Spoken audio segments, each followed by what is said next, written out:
Congressman Paul, you say that President Obama is not too soft on Iran. You say that he is too tough on Iran. I want to put up some of your statements. Sanctions are not diplomacy, you say. They are a precursor to war and an embarrassment to a country that pays lip service to free trade.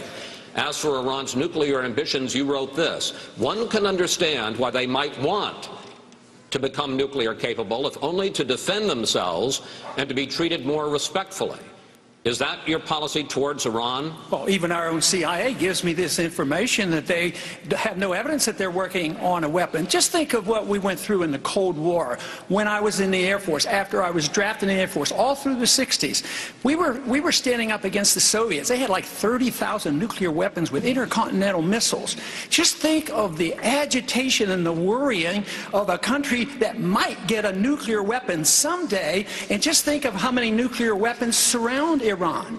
The Chinese are there, the Indians are there, the Pakistanis are there, the Israelis are there, the United States is there. All these countries. China has nuclear weapons. Why wouldn't it be natural that they might want a weapon? There'd be, internationally, they'd be given more respect. Why should we write people off? There was, in the 50s, we at least talked to them. At least our leaders and Reagan talked to the Soviets. What's so terribly bad about this?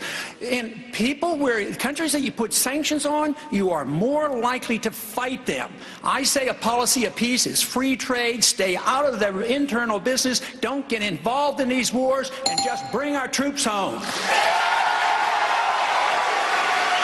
Congressman Paul, I want to just give you 15 seconds. I want to just make sure I understand. So your policy towards Iran is if they want to develop a nuclear weapon, that's their right, no sanctions, no effort to stop them. No, I think that makes it much worse. Why would that be so strange if the Soviets and the Chinese have nuclear weapons? We tolerated the Soviets. We didn't attack them, and they were a much greater danger. They were the greatest danger to us in our whole history. But you don't go to war against them.